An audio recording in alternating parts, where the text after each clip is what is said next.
Bienvenidos a un nuevo video para el canal. Hace mucho que no hago un video, pero hoy les voy a traer otro video.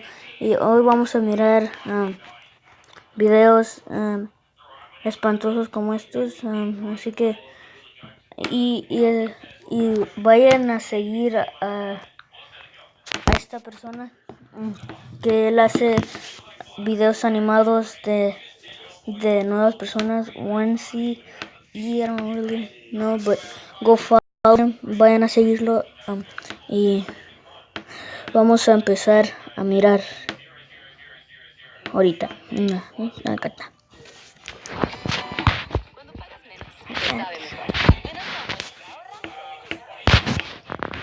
So just lying down, we're going to focus the attention on the different... Okay. True horror, ghost, true story. When I was a kid, I was really into paranormal things, such as ghosts and spirits. So I always got really excited for Halloween. On one Halloween, my parents took me and my brother to a ghost tour. What type of hair is that? And look at that. What is that face? Really excited for Halloween. On one Halloween. What is that face? What is that face? Oh no. My parents took me and my brother to a ghost tour. What is that here? During the tour, we would visit real haunted houses, which were said to have some really violent ghosts. I couldn't be more excited. Why? That's we creepy. arrived at the location for the tour meetup, an empty parking lot. But we were a bit early and nobody else had arrived yet. It was a chilly October night, so my parents decided that we should find a building to wait in until more people arrive. We walked over to the building that the parking lot was meant for, an old hotel, and entered the vestibule. We tried to fully enter the building, but we found that the doors leading to the lobby inside were locked. After a few minutes of standing around, I started to feel strange. A nauseous feeling had swept my stomach. Goosebumps ran up and down my arms, and a piercing feeling of being watched was stabbing, almost burning my back. Looking around, it was obvious that me and my family were the only ones inside the vestibule. The lobby of the building was also devoid of people. Once we saw people enter the parking lot, we left, and I felt better. And after that, I was shocked to see the first place we stopped on the tour was the building my family had been waiting in. Now, this building we won't enter, because the spirit inside here is more violent than the others will encounter. The guide stated, "In here, we have the Shadow Man. He doesn't terrorize the whole building, just the area that you enter through. He's been known to slap and scratch people coming inside." A few pictures were passed around. All of a sudden, I don't know how and why, but I recognized that an inky black figure stood against the door's windows. Its oh my god. What is that? What is that? Oh my god, what is that? That looks like a freaking salamander. God, what is that? Look at this freaking eyes. Okay. And pointed nails. It was freaky to think that I might have been targeted by the Shadow Man. Who will kill you? I didn't think much of it until after the tour when my family went back home. I started to complain to my mom that my back was itching and burning. So she grabbed some ointment and told me she would look at it. We thought it was just a bug bite. We had been walking around outside at night after all. If it scratches, when she lifted my shirt, she asked when I had scratched my back. I told her I hadn't. She took a picture on her phone and showed it to me. I was met with a long red scratch leading from my shoulder to the middle of my back.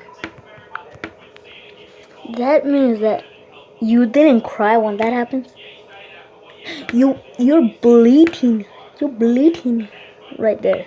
The skin on my back was a shade of red, like a rash. Because it is. Me and all No, of it's my not. family You cut yourself. couldn't say anything, but just turned back straight to our house. The Shadow Man had gotten me. It's creepy. Heck no. No. No, don't. No. No. Okay, we're gonna watch this one now. True, scary, and see in the 3-minute story. My name is Kyle. When I was 17, me and my friends were hanging out one night and decided to watch a movie, making popcorn. It's gonna be a scary The story. movie was a hilarious thing. We had a good time laughing and eating popcorn and other snacks. When the movie was done, it was around 11:30 p.m. It already turned to pitch black outside. How are you gonna One go of my back? friends, we'll call him Spencer, suggested that it would be a good idea to play a game of Spotlight. Spotlight is basically hide and seek, but in the dark, and the seeker has a flashlight. Where I live, my house is in a cul-de-sac, and if you walk down a little path in the backyard, you end up at a long street. Across that street, there's a giant field that used to have a basketball court and a playground, but it's been torn down since I was 8. So now the giant field was just empty. But there were a lot of bushes and hiding spots, and even a little cornfield, which made it perfect for a game like Spotlight.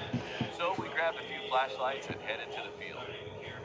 After playing a giant game of rock, paper, scissors, it was decided that another friend, we'll call him Braden, was going to be the seeker. So me and Spencer went to hide together in the cornfield, since it would be hard to find someone there. While I was with 4 other friends, John, Why in the Ethan, corn? Liam, and my brother Cameron, went to hide all separately in different places. Okay. For some information that'll be needed later on in the story, Spencer was 17, John and Ethan were 16, Braden and Cameron and Liam were 14. But once me and Spencer got comfortable in the cornfields, we started just to talk about random stuff and about the movie we watched earlier. Just as I told Spencer a joke and he started laughing, I put my finger to my lips and told him to shut up because I could hear someone rummaging through the corn and stomping on leaves. Someone else. We both just sat there thinking it was Braden and hoping that he would find us. I then realized that it sounded like multiple people. Then Spencer said, "Wait, isn't Braden the only seeker?" My heart dropped. I began getting scared but tried not to say anything. I could also see that Spencer was scared too, and I bet he was about to shit his pants. Just then, we heard the men speaking to each other, and they didn't sound like any of our friends. Because they're not. So it was confirmed that there were 2 other men in the cornfields with us. They were talking very quietly, but I could hear some words. Boys, snatch, just like that. I felt like time stopped. Because they did. About a minute later, we heard them walk off, and I'm going to assume that they left the cornfield. But after the 2 Hopefully. men left, we heard someone yelling, "Get the fuck away from me! Help!" It sounded like Cameron. Me and Spencer immediately rushed out of the cornfields and went to find Cameron. Just then, everyone else came out of their hiding spots and went after the 2 men. Spencer and John were the tallest and most muscular, so they went in and beat the shit out of them. John Yeah, put you one better. in a headlock and threw him to the ground. Then, one man sprang at Spencer suddenly. Spencer screamed and took out his large pocket knife he always has with him, and then stabbed him 3 times. Let's go. As they proceeded to beat them, I went to Cameron, helped him to get up, and yelled for everyone to run. Spencer listened and shoved the guy to the ground, but John didn't listen and continued beating the man. After Spencer pulled John off the man, they both finally ran away. We went back to Spencer's house since it was the closest, and we told everything to his mom, and then she called the police. When the police arrived, we led them down to the field, but of course, the men were gone. However, there was still some blood left on the path where Spencer stabbed one of the men, so the police took a sample of it. Once me and Cameron got home, he told me that the man Spencer attacked had a knife, but the other had nothing. I was feeling a little uncomfortable about what we'd done for our self-protection at the cornfield, but then I realized that was a good thing Spencer attacked the man with the knife, because if John tried to attack that man, he could have been stabbed to death since he had no That's a weapon. lot of blood. I'm just thankful none of my friends were hurt that evening. It could have ended much worse. After that, we Korean. never heard back from the police. So neither of the men was found. Elsa was all alone on a Saturday night. Oh my god. Hey, sweetheart. Have your Okay. Another one.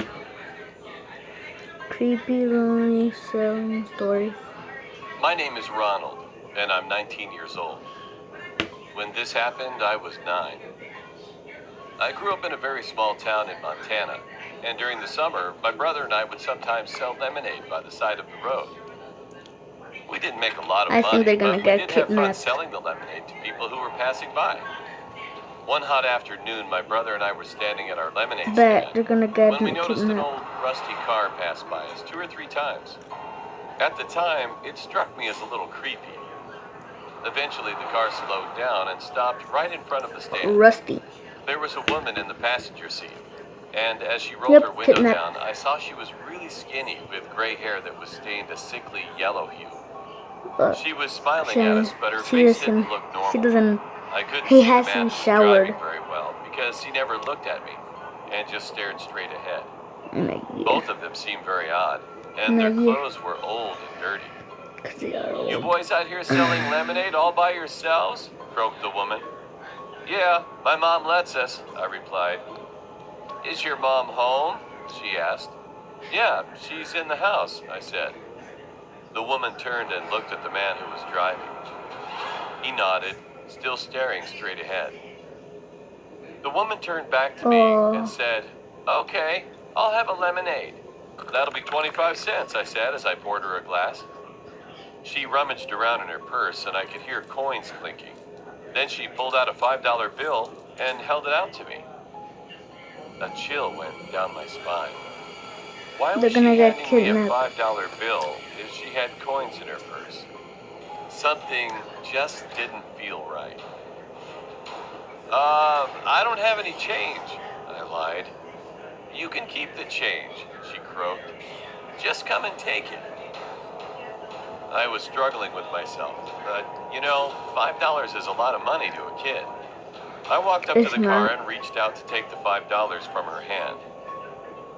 As soon as my fingers touched it, the woman suddenly grabbed me by the wrist and began pulling me into the car. I screamed my lungs out, and my brother ran to the house yelling for help. The man floored the accelerator. Oh, you're gonna get your ankles broken. I fought with all my might and managed to wrench myself free from her grasp. The car stopped and the man got out, but I was already running for my life. Then my mother rushed out, and I turned just in time She looks to see like a the boy, rusty old car speeding away. but with more hair. We told my mom what had happened, and she called the police. When my brother and I calmed down and went back to the lemonade stand, there was a $5 bill lying on the ground. We packed up the lemonade stand and put it away for good. I never had a lemonade stand after that cruel incident. You're gonna Nobody get can ever feel kidnapped. the pounding of my chest when that woman tried pulling me. I just thank my great God that I'm fine. You're gonna get kidnapped again. Well, you're older, so you're stronger.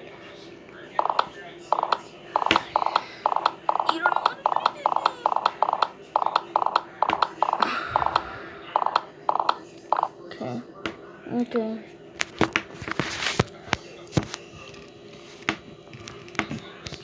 Ok, gente, y tú, acabamos de acabar el video, porque ya va, porque yo no quiero gastarle su tiempo porque ya esto ya va a durar como 14 minutos, así que los veo mañana tal vez. Que tengan un perfecto día, hasta mañana, adiós.